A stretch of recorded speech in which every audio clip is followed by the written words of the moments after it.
was here, on this patch of sand, that I saw one of 3 events that would shape my life. And the other 2 events all happened within this square mile. And they all happened on the same day.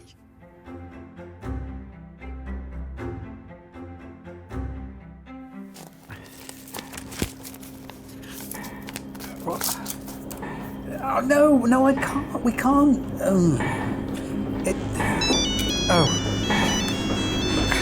No way. No, not talking. Oh, this is just.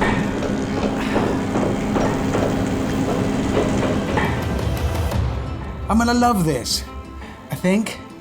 What I need to do is remind myself why I love this, why I started this whole thing. There is a reason. There's a good reason. I'm gonna remind myself why I'm here. Waiting at the end of this journey is the one place, the single spot in the world that set the course for my entire life. And it happened on one particular day. The place? It's not Monte Carlo. It's Weston-super-Mare, ranked 18th in a list of the top 20 British coastal resorts in the Telegraph. It's the birthplace of John Cleese, home to the largest helicopter museum in Europe, and in 2024, to more antisocial behaviour than any other town in Somerset. It was also the place my grandparents retired to in 1970. That's why we used to trek here from Birmingham. And on August Bank Holiday 1978, I was here. 3 things happened that combined defined my entire adult life. They're the reason I'm sitting here in this car, having escaped my workshop and talking to you. That's how life goes, isn't it? And here's the story of it. So, to the day that explained why I just left my classic car restoration workshop and am talking to you. August Bank Holiday 1978. We're here in Weston-super-Mare on holiday because my dad's parents retired here in 1970. It's where we came on holiday every year. This was, well, just like every other time. We saw my grandparents. We came out here to the front, past this, the Grand Pier. We always passed the Grand Pier because it was full of expensive things that soaked up all your money, and I'm one of 3 brothers, so we avoided that. What we could do was walk here along the front and out there on the beach. And that's what I'm going to do now, to take you to the first spot that shaped my life.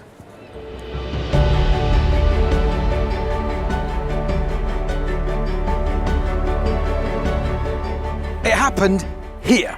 Well, I wasn't exactly here. I was just there looking over the wall, 8 years old. And what I saw here was a small group of people kind of milling around. But in the middle of them was one bloke waving his arms around frantically, obviously doing something, communicating energetically. And I thought, well, who's he talking to? And I looked closer, and it wasn't a person. It was a TV camera. And then I recognised the guy. It was Derek Griffiths. He was a very well-known children's presenter. He was doing a piece probably for Playaway. And I watched him as he did it. I watched how he was pouring anything and everything into that lens. And I thought, what does that feel like? To talk to somebody who isn't there, but clearly is there. And I thought, how does he do that? I want to do that. And that's what set me on the path to doing what I do, to doing what I'm doing now. I'm talking to you through that lens, but the lens isn't there, you are. That's what I watched him do. So that really was the first of the few moments that absolutely set the path for my entire life, and it happened here.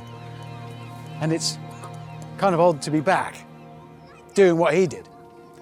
Apart from this isn't for Playaway, which was brilliant, by the way. It also featured a presenter called Brian Cant. There's another story about that.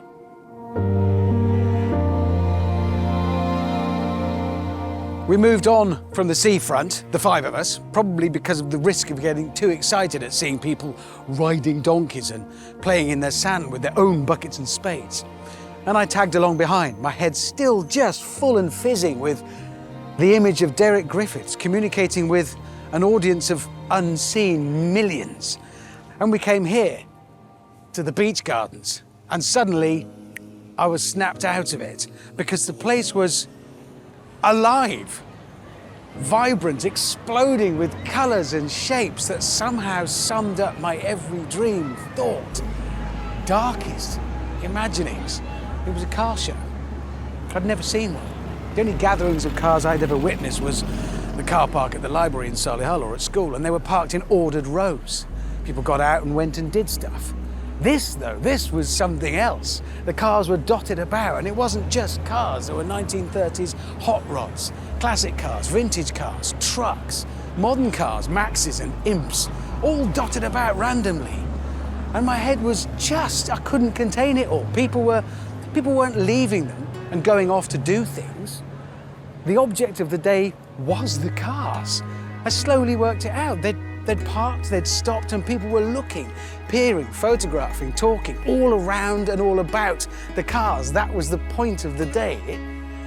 It changed my whole mindset. I changed immediately from an 8-year-old boy to an 8-year-old bee.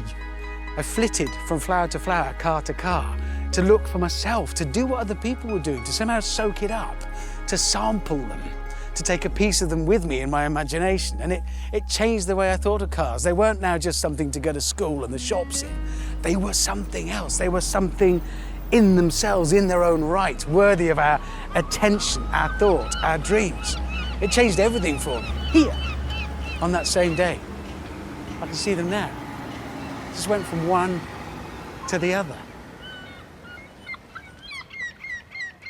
The third stop today, the third event that shaped my life, happened here. To be fair, it didn't just happen on August Bank Holiday 1978. It happened every time we came to Weston-super-Mare, because this is where you parked. That's public road. This isn't.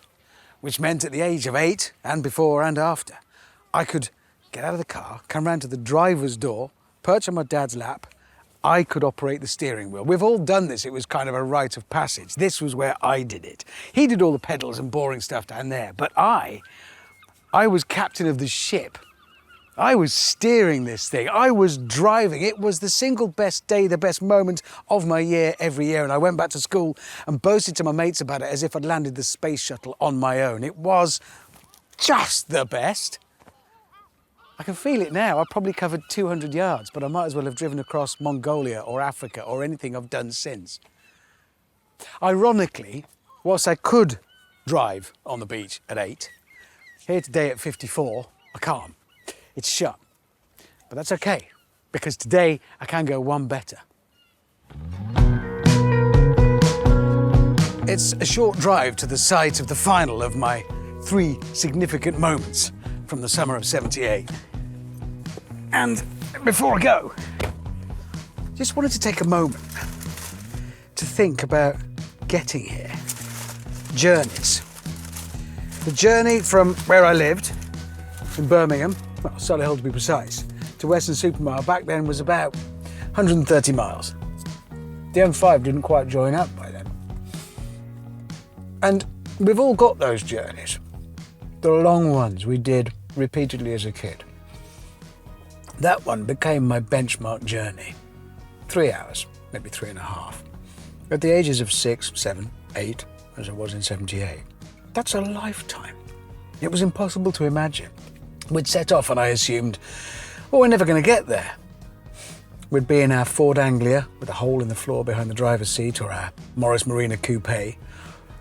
We'd talk for a bit, we'd chat as a family. No DVD screens, obviously. And then me and my 3 brothers would slump in the back, having already had the fight over which of us was stuck in the middle seat. And then I'd lie back, I'd rest my head on the vinyl, and I'd listen to the rumble of the prop shaft spinning below, like the engine of a ship. And I'd imagine where it intersected with the differential, which did its magic and sent the power out to the wheels and drove us droning along the motorway. I'd try and sleep, like try to sleep when you're 8, to make the journey go away.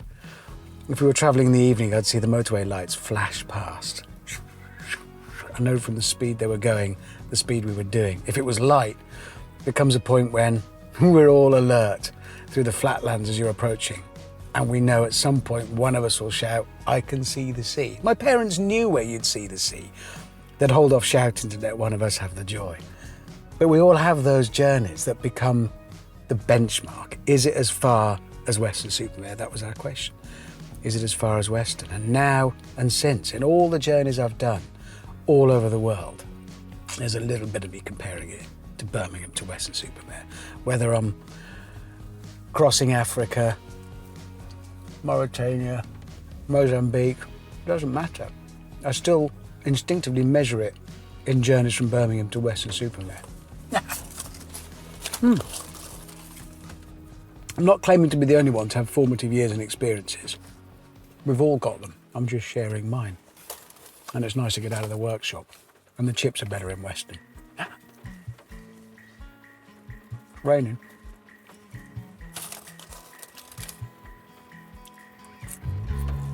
Right, onwards.